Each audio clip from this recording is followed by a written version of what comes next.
Hi everybody, my name is Candice. Today I'm going to be talking to my yoga teacher in Cape Town, South Africa, Johann Kotze, who's got many years of experience in different areas of yoga.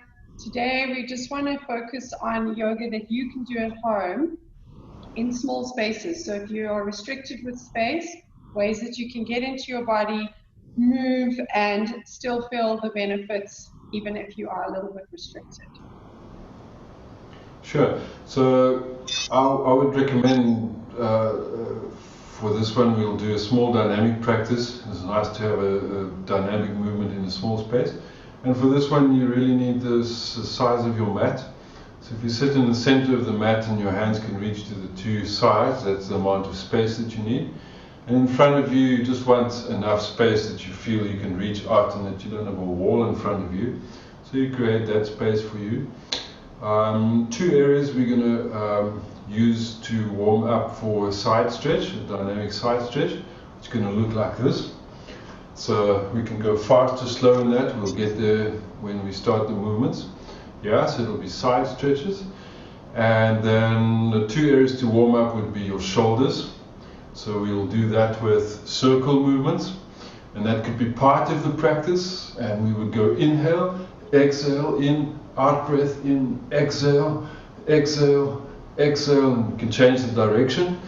So we only need maybe 5 or 10 of these at a speed that's comfortable for us. And then we want to loosen the wrist by shaking them out. And because we're going to be putting quite a bit of impact on the forearms and the wrist and the shoulders, this is a really useful way to get energy flowing into the hands and from the body to the arms. Change to the other side. We can take a large breath there. A point of caution would be the crown up and the shoulders down. And it's a big exhale there, pulling a little harder. And when you're ready and warmed up, we could start with one slow stretch to your right. Up on the inhale, exhale to the other side. And then from there, if you're feeling confident that you can go fast straight away, you can do so. And if you're confident to just keep going at a higher speed, you can increase the speed for sure. And each time up would be inhale, exhale to the sides. So it's in, out, and in, and out according to the movements. And then we can also slow down and take a large breath as you move and exhale. The advantage of that practice is that it rapidly brings a lot of energy to come up into our systems and we're feeling invigorated. It's an invigorating practice. Then we could cross the legs the other way around and simply bring ourselves to a straight alignment, to the crown up, and with eyes closed. And I like to pay attention to our meditative state of mind and how we are in the body when we're still, so we can notice within ourselves the level and the value of our practice, level of energy. Big in, big exhale, relax your shoulders.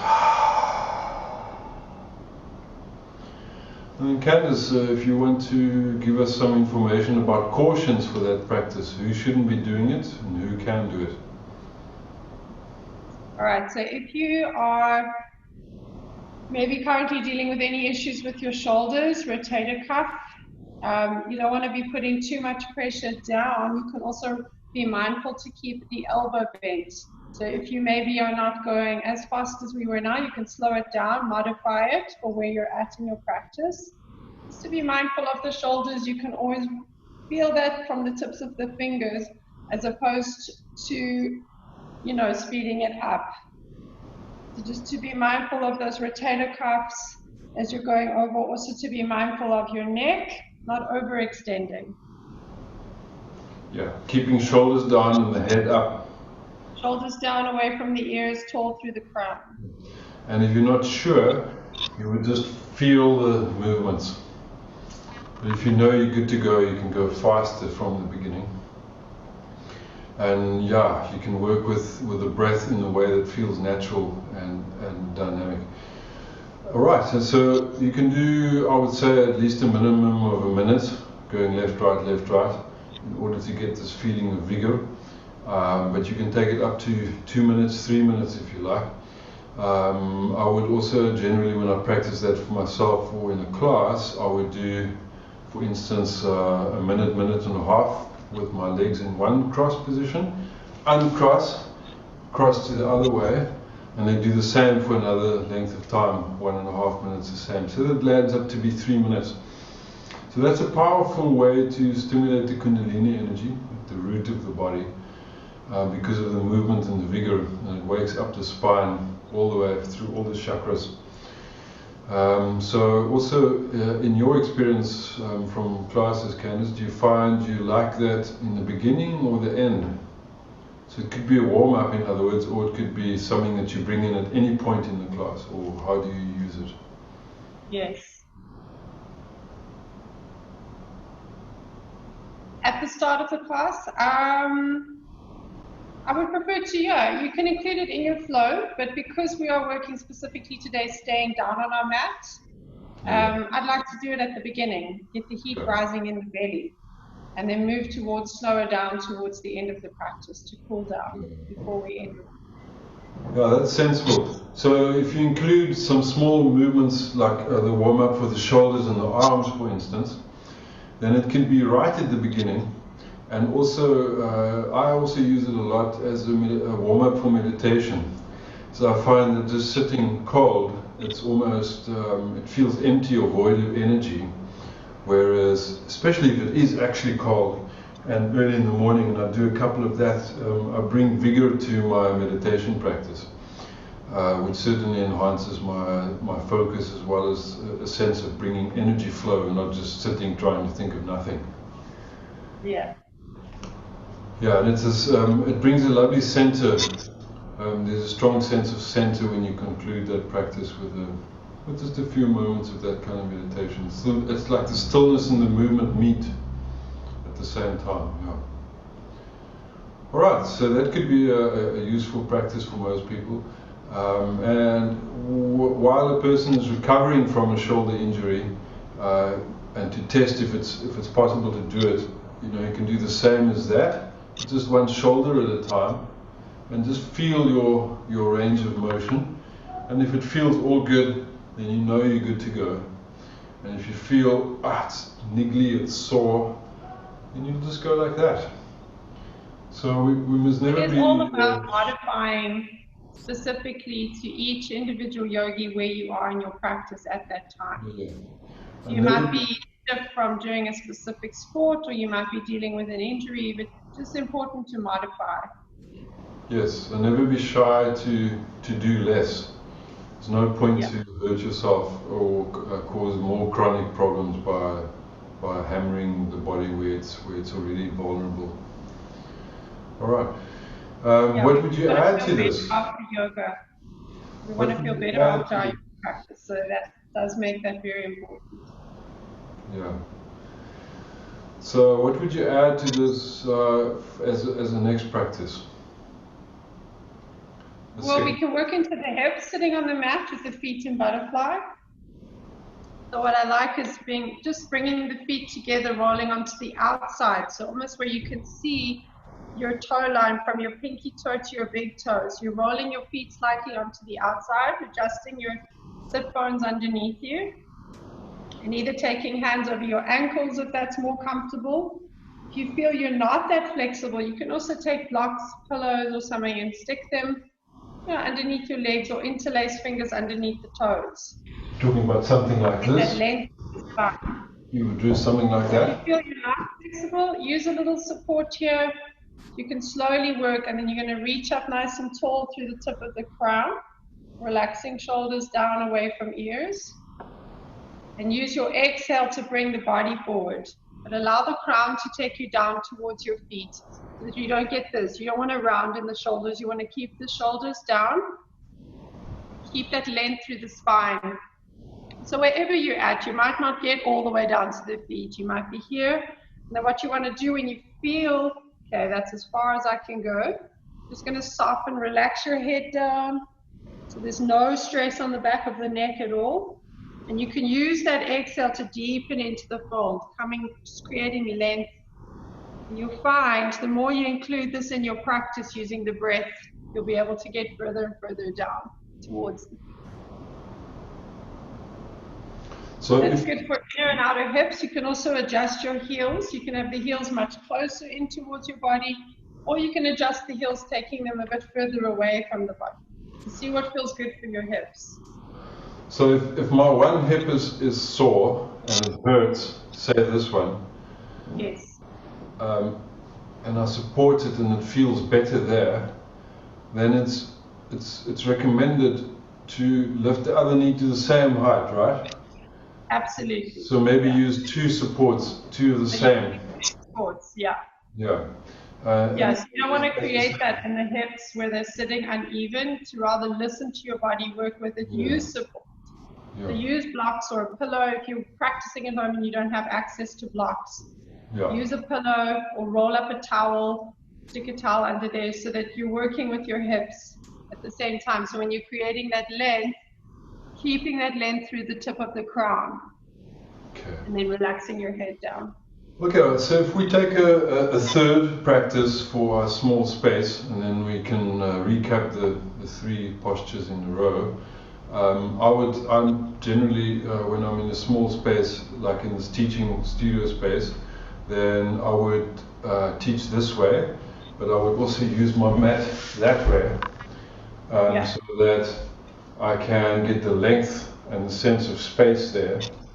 And having done that with the legs crossed, and then this one, I would like to put a long leg stretch in between those two or after, and then maybe return to something like that, a forward stretch or a variation, so that we can make two or three, in this case 3 possibilities, stretch a long way if you repeat them with the variation. So long leg variations, there would be this one where you do one leg boat stretch, and I like to lift the leg and then put one hand to the back as a support to push the chest open. And that, if you do both legs, also for a minimum of a minute, then it has plenty of opportunity to open the chest. And then when you return to your butterfly, like that, we can take the feet quite far forward and bring the head down quite easily.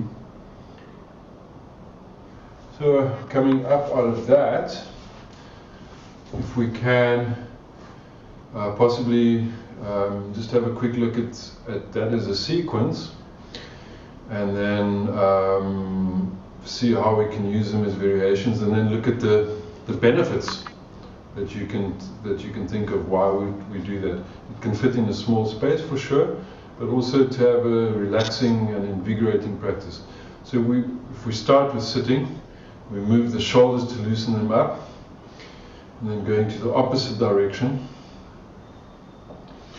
and then the wrists, which also includes the shoulders, shaking out tension, arms like ropes, you can see that, and then pulling, crown up, shoulders down,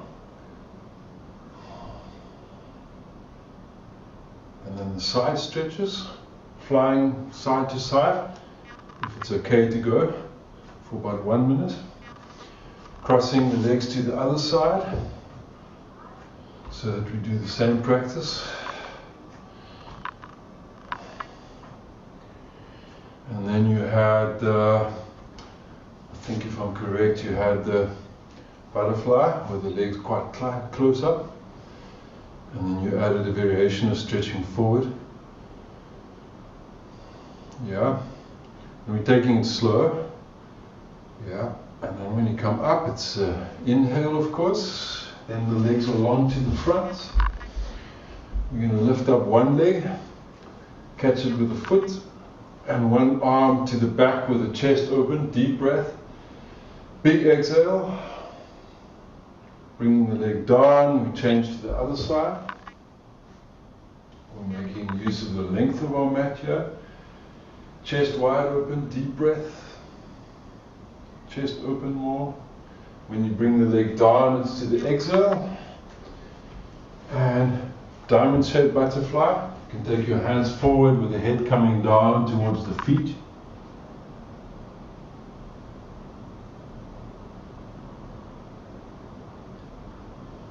Coming up with an inhale and sitting forward with the legs crossed.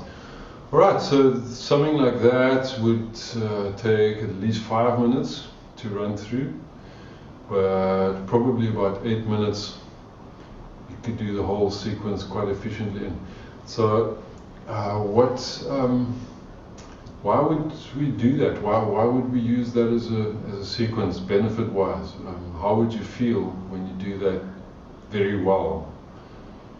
Well, I love the movement in the shoulders as well as creating that length through the spine, because if you, at the moment, currently in the world, not many people are driving to an office, so you're sitting a lot, whether it's watching TV or in front of a laptop, and what you often find, people are hunched over without realizing it.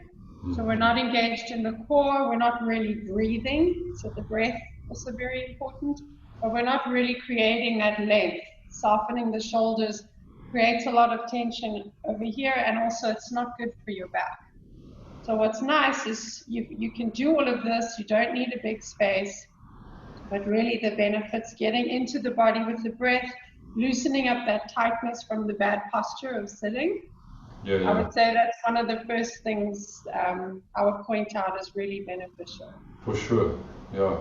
Yeah, and a huge advantage for me with these Kundalini type practices, meaning it brings up the energy in the body, stokes the fire, digestive fire, but also our body temperature heat, is that the vigor of it, the way that it brings vigor into our system in a matter of minutes. So if you're looking at 5 to 8 minutes, maybe 10 minutes, you'd be hard pushed to go full on for this and relax and stretch deep, and to get the benefits of it maximum in under 5 minutes, but it won't take more than 8 minutes for you to truly feel the benefit of such a practice. And if you do it regularly, you will find that your upper body strength and your flexibility in general increases a lot.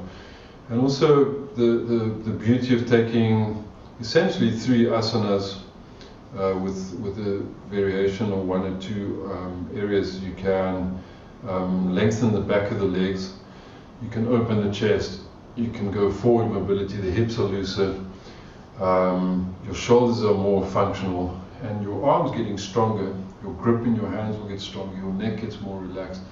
And if you add a small meditation, for instance, of 2 minutes afterwards, in, for instance, the 10-finger mudra, where we just sit like this for maybe 2 minutes watching the breath, and using 1 or 2 breath practices like that, for instance, to release toxicity from the system.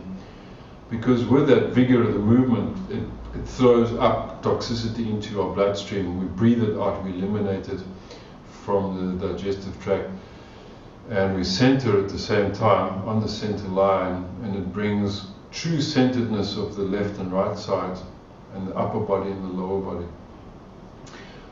So that's a very powerful practice in say 10 minutes, if we add the 2-minute meditation.